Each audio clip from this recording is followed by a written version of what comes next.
Yo, Ben, what's up, bud? Got some delicious wine here for you. A set of 12 spanning many different grapes, regions, styles, all with high levels of deliciousness. First up, 2012 vintage AR Lenoble. This is from Friuli Grand Cru in the Côte Blanc, kind of the Chardonnay-focused area of Champagne. Lenoble is a really cool negociant house producer that sources their vineyards from a variety of growers. Low dosage on this. They're really kind of following a modern technique that a lot of growers do, just with a restrained style, a lot of detail and complexité. Here's a grower, on the other hand. They grow their own grapes and make the wine. Egly-Ouriet. They are from Domaine Grand Cru. This includes grapes from Beaune and Verzenay Grand Cru in the blend. It's a non-vintage wine, but the base is 2017. Similar low dosage status on this one. Series of white wines here for you. Markus Molitor, 2015 Bernkasteler. So this is an Auslese 3-star from the Mosel, and it's a special edition Goldkapsel. This is like a secret code that a lot of German wineries use to indicate their special editions. Also, the 3 stars is a bit of a secret code as well. The Germans are limited on what can appear on the label. So they use things like the Goldkapsel and the stars to say this is something special.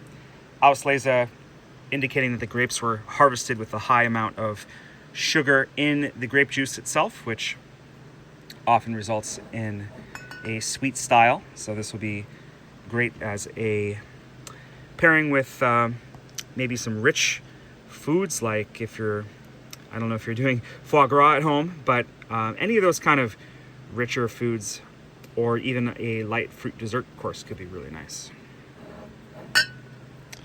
Borgo del Tiglio. This is from Friuli, Venezia, Giulia. Collio is the appellation here. Going to have a Friulano blend on this one.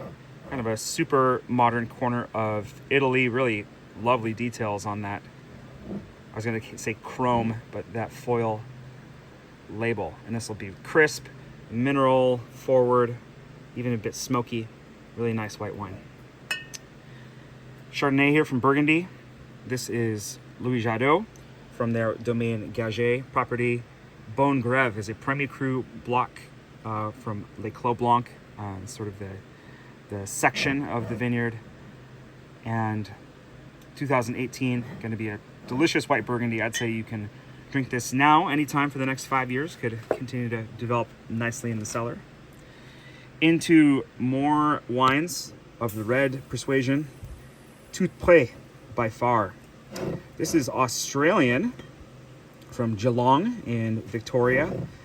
One of my favorite Pinot Noirs from the Southern Hemisphere. Reminds me a lot of kind of crossing over from the earthiness of a European style to the fruitiness of Southern Hemisphere. So a lot of detail and balance in a wine like this. Another favorite wine, Domaine Jamet, Côte-Rôtie, Syrah, of course.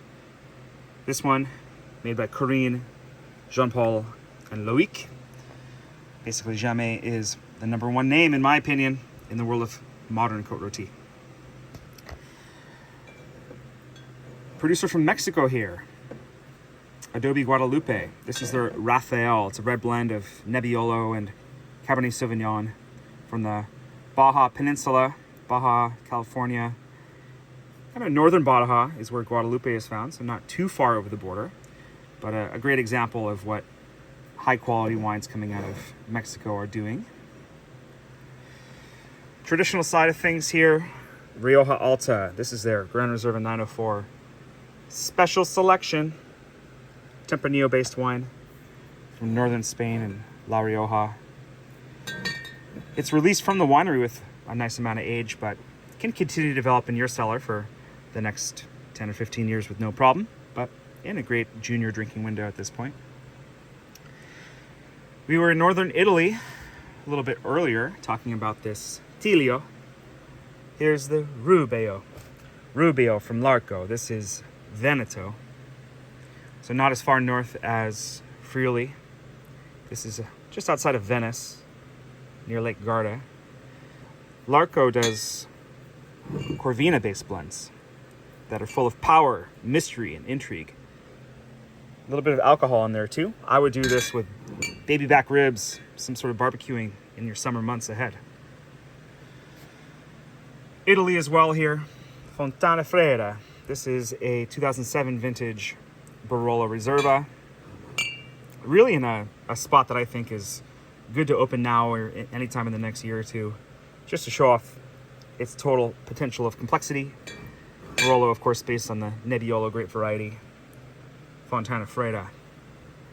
A name to watch, a name to follow. They're in Serralunga d'Alba, which is in the southeastern corner of Barolo. Wine's known for their power, density, and weight. Finally, finishing up with a sweet wine. This is in Spain, in Catalonia, in Priorat. This is a sweet Priorat wine, Dolce de Lobac. 2007 vintage. Same makers of Clos de Lobac, Coasters del Ciarana, you see on the bottom. And this is a fortified example of Garnacha, and is going to be a really unique kind of sideline from traditional red Rioja, in that it has that nice sweet component to it. I would compare this maybe to like a port, maybe a Collio Tani port, or even something from southern France, like a Mauri, Banyuls, or Reef Salt. So lots of fun to explore here. I'm excited for you to try these out. Cheers.